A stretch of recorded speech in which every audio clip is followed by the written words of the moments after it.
Our focus today is on identifying the signs within the personality of a narcissist. This individual is characterized by extreme selfishness and inflicts emotional damage on others in relationships. The analogy is drawn to a cat playing with a mouse, not consuming it but prolonging the game. Similarly, a narcissist engages in a psychological game, causing emotional harm without necessarily ending it. The narcissist retains control over their victim, continuing the game until the victim breaks. The signs of narcissism include an excessive self-love that borders on addiction. The person with this disorder is entirely absorbed in themselves, reminiscent of the Greek myth of Narcissus, gazing at his reflection in the river. This self-absorption extends to concerns about physical appearance, such as hair, skin, and clothing, while neglecting the emotional needs of others. The narcissist remains indifferent to the needs of those around them, solely focused on their own desires. Deciphering the narcissist's personality, we see that they are oblivious to the needs of others. Their self-centeredness blinds them to the fact that others might require their support or consideration.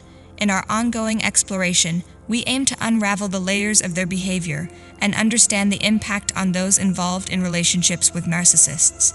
He replicates the same behavior in relationships. He is unaware that a relationship involves meeting both individuals' needs. Why do people form relationships? Some needs belong to you, while others belong to the other person. When both partners fulfill each other's needs, a genuine relationship is established. In our society, many people lack understanding when it comes to relationships. They mistakenly believe that one-sided love constitutes a relationship. However, this is not accurate. It's about mutual give and take. Some may argue it's akin to a business transaction, but that's a misconception.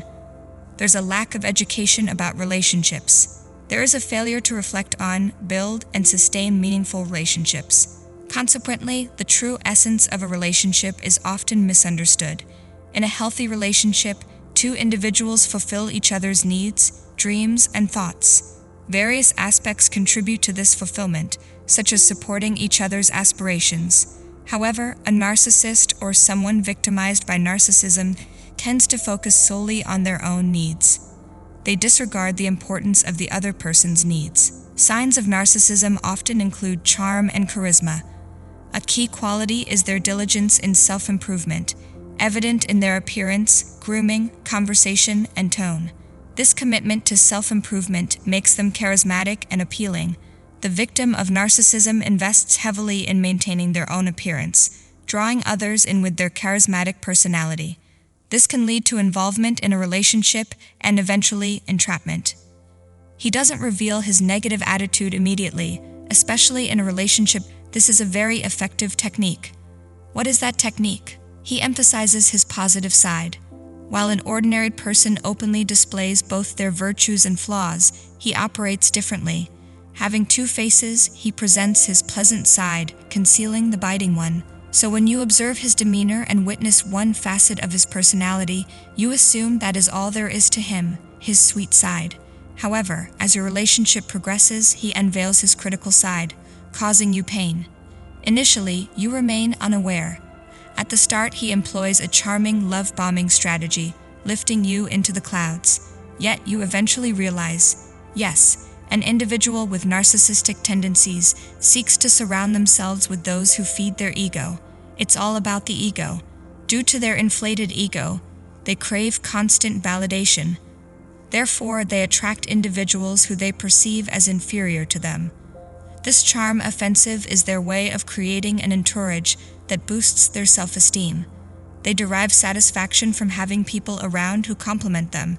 Their need for validation leads them to surround themselves with those less beautiful or financially strong, who will shower them with admiration.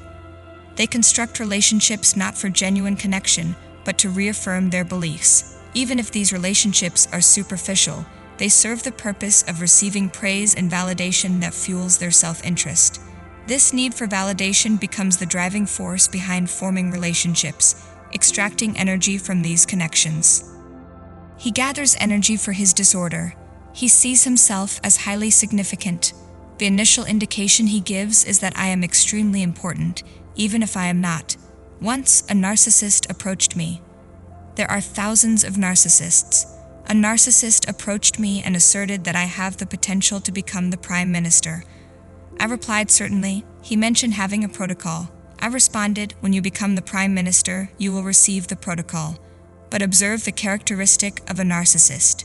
He is not the Prime Minister, yet he desires the Prime Minister's protocol. He is not a king, but he covets the kingdom's protocol. He seeks the protocol of princes. He enjoys hearing abundant praise.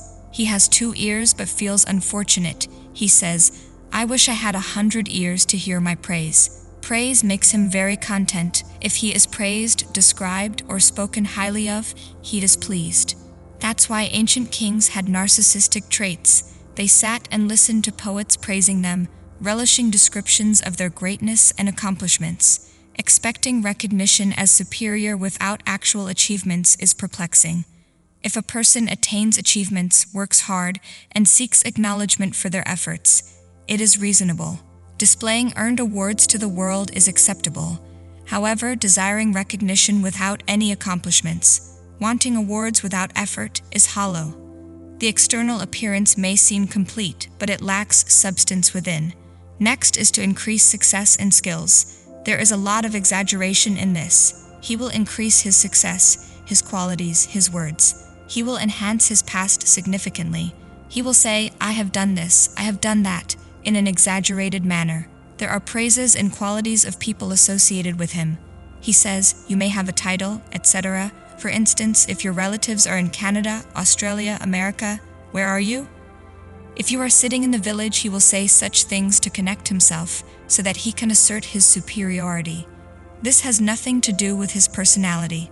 Success, power, brilliance, beauty, and a perfect mind, being preoccupied with imaginary thoughts, just not working hard, not making any plans to achieve, and not setting any goals. He just keeps thinking all the time that money, wealth, and fame will come in empty thoughts. Fame, wealth, everything. Thoughts of achieving in a negative way and just looking. Why does he avoid hard work? Because he lacks the diligence for it. Some work hard, some achieve and settle the little hard work, after 5 to 5 years of effort. Not constant hard work.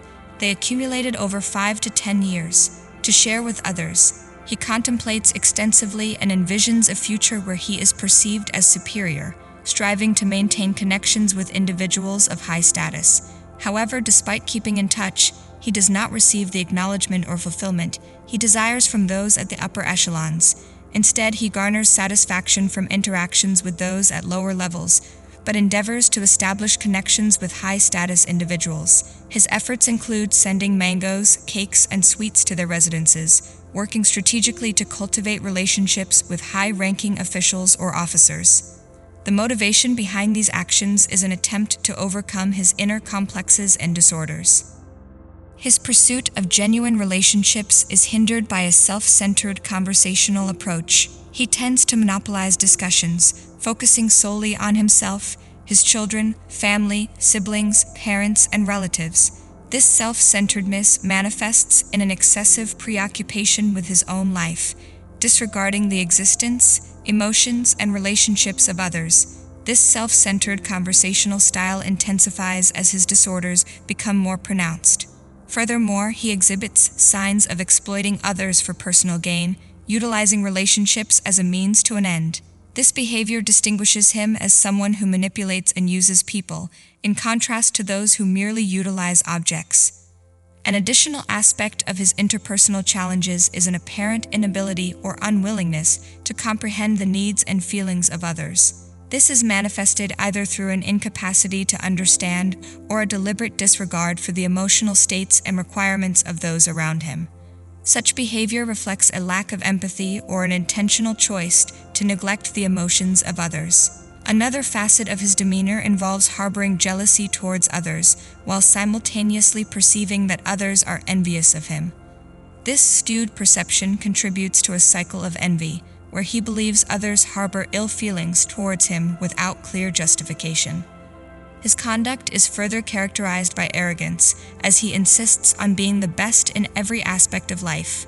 This includes possessions such as cars, houses, and offices, reflecting a need to assert dominance and superiority. In summary, his behavior encompasses self-centeredness, exploitation of relationships, a lack of empathy, distorted perceptions of jealousy, and an arrogant insistence on being the best. These traits collectively contribute to a challenging interpersonal dynamic and hinder the establishment of meaningful connections with others. He is just trying to improve himself. This is another matter, but he will try to be the best in everything. Why? First of all, everyone has the right to use a good car, have a good house, only for his convenience for himself. But he does not do it for himself. The problem is, when does disorder arise? When you start doing it for others. There is a person who buys a car. If he buys it for himself, it is a very good thing. If he buys it to show off, it is a disorder. There is a person who has a house. If he buys it for himself, it is a very good thing. If he buys it to show off, it is a disorder. There is a problem in it. If he buys a dress and wears it, he feels good about himself. If he feels good about himself, then it is fine. Now he wears clothes and shoes to show off to people, and he wears such clothes that he does not even tear. This is also a problem. For example, many people say that he wears it to show off to people, but it is not to show off. You do everything for yourself. If you do it to show off to people, psychologists do not recommend it. They do not believe it. When a person does not get special treatment, he becomes impatient or angry. As I told you, the Prime Minister's protocol, the King's Prince protocol. If you do not get the Prince protocol, then of course he gets angry.